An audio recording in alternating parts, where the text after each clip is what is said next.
The movie begins with a young man, busy working in his office, when his phone buzzes unexpectedly. On the other end is an unknown voice, a man who knows far too much about him. The stranger's tone is calm but menacing, as he blackmails the young man into leaving the building immediately. Confused and terrified, the young man complies, stepping out into the cold night air. The stranger keeps him on the line, guiding him to an empty, desolate street. Upon reaching the destination, the young man notices a car parked awkwardly with its headlights on. Nearby lies a man sprawled on the ground. Panic floods his veins. Unsure of what to do, he calls the police and cautiously approaches the scene. But before he can process anything, the man on the ground springs to life. The supposed victim reveals himself to be a predator, a cold-blooded killer who lunges at the young man.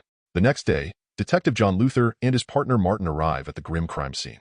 The eerie silence of the area speaks volumes. As they investigate, a distraught woman, Corinne, arrives, claiming to be the missing young man's mother. She refuses to believe her son is dead, as no body has been found. Moved by her desperation, John promises to bring her son back, unaware of the nightmare awaiting him. Unbeknownst to them, nearby lurks the killer, David, a wealthy city merchant hiding a dark, twisted secret. David is no ordinary criminal. He's a calculating, psychopathic serial killer who thrives on control. For David, this isn't just another murder. It's the start of a game, and his new opponent is none other than Detective John Luther. Determined to destroy John, David begins digging into his past, uncovering every skeleton in his closet. He unearths John's history of bending the law to serve justice and uses this as leverage. Soon, John's reputation crumbles. Accusations fly, and evidence against him surfaces, forcing him to face suspension and eventual arrest. As John is led to jail, reporters swarm him like vultures, hurling questions and accusations. Inside the prison, things get even worse. His identity as a cop makes him a target. During a routine shower, 2 inmates attack him, leaving him bloodied but not broken. Meanwhile, Corinne receives a shocking phone call from her missing son. His voice is weak, filled with fear, as he provides her with an address. Without hesitation, she rushes to the location. A lonely white house standing ominously in the dark. Heart pounding, she calls her son again, following the sound of his ringtone inside the house. As Corinne ventures deeper into the house, the tension mounts. She finally stumbles upon a horrifying scene. Her son and several other victims hanging lifelessly in a room. It's a grotesque tableau orchestrated by David. But it's not over yet. Other grieving parents, similarly lured by David, begin arriving at the house. Once everyone is inside, the house bursts into flames, trapping them all in a fiery inferno. Outside, David watches with sadistic satisfaction. He approaches a window, knocking lightly as if mocking the trapped souls inside. Later, Detective Rain is abruptly woken by a late-night phone call. Summoned to the crime scene, she finds the house reduced to ashes and 8 victims identified. As she pieces together the timeline, she realizes this killer has been active for over a decade, with the first victim murdered 11 years ago and the last just a year prior. This pattern, combined with the killer's precision and resources, leads her to conclude he's a wealthy, methodical individual. Back in prison, John receives an unexpected letter containing a mysterious number. Intrigued, he deciphers it, only to discover it's a radio frequency. When he tunes in, he hears a chilling recording, the brutal murder of the young man. The taunting voice of David comes through the static, boasting about his proximity to John all this time, unseen and unstoppable. Before John can process this, a security guard interrupts, informing him of a visitor. He's led to meet Corinne, the grieving mother. But instead of seeking comfort, she confronts John with bitter rage, blaming him for failing to save her son. Her words cut deep, leaving John reeling. As Corinne storms out, she heads straight to a waiting car. Inside sits David, the very man who killed her son. With twisted charm, he pretends to console her, all while savoring the chaos he's unleashed. John sat quietly in his cell, his mind a storm of plans and calculations. Hidden in a corner, he retrieved a smuggled phone and made a bold call to Detective Rain. "I want to help with the case," he said firmly, his voice steady despite the tension. But Rain, unyielding and bitter, shot him down. "I don't need the help of a murderer," she snapped. Her voice dripped with disdain as she added, "Don't call again, or I'll have you locked in solitary confinement." Hanging up, Rain immediately ordered her colleague to have the prison guards confiscate John's phone. It was only a matter of time before they came for it. But John wasn't done yet. He reached out to an old friend, McCabe, a man haunted by a past tragedy. Years ago, David, the very man John was chasing, had murdered McCabe's daughter. Now, John made a chilling proposition. "Help me catch him." The tension thickened as the prison guards stormed into John's cell and snatched his phone. It was a minor setback, but John's mind was already racing ahead. Later, John crossed paths with 2 prison guards and subtly set his escape plan in motion. That evening, chaos erupted in the yard. Inmates clashed violently, drawing the guards' attention. Inside, an inmate pretended to attempt suicide, triggering an emergency alarm. The remaining guards rushed to intervene, only to be ambushed by the inmate himself. He knocked them unconscious and unleashed the fury of the prisoners by unlocking their cells.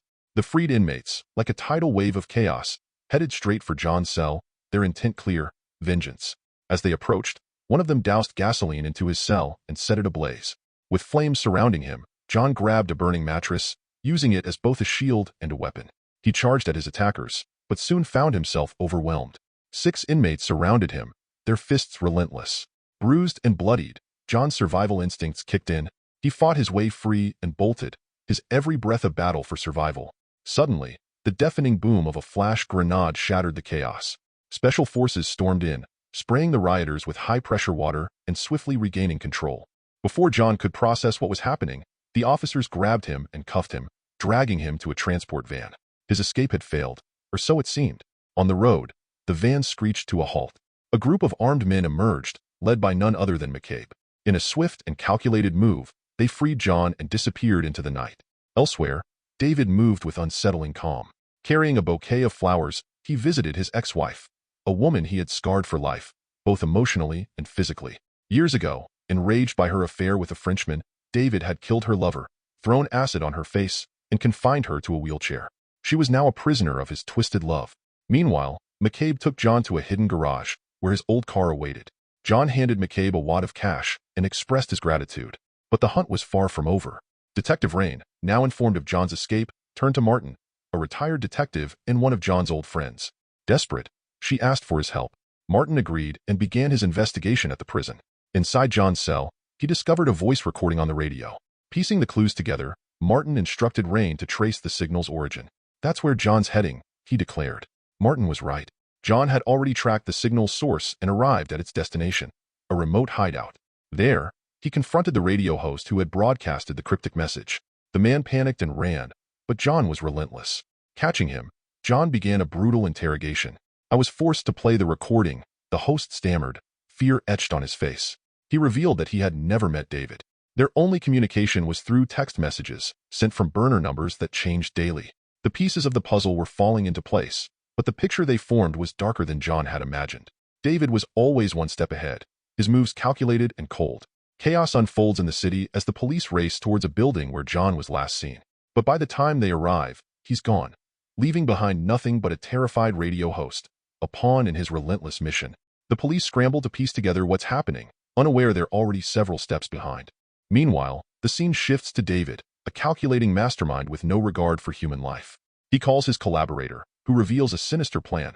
Kidnapped hostages will be tortured live on the dark web, for an audience lurking in the shadows. John, determined to stop David's reign of terror, reaches out to his trusted ally, Detective Martin. "I have the killer's number," John tells him, "but we need to trace it tonight. It'll be useless by tomorrow." Martin agrees, promising to call back in 15 minutes. Quickly, Martin ropes in Detective Rain, convincing her to set aside their differences to track David's number. Soon after, John receives David's location but warns Martin not to engage directly. It's a trap. However, Rain has her own plan. Capture not just David but also John.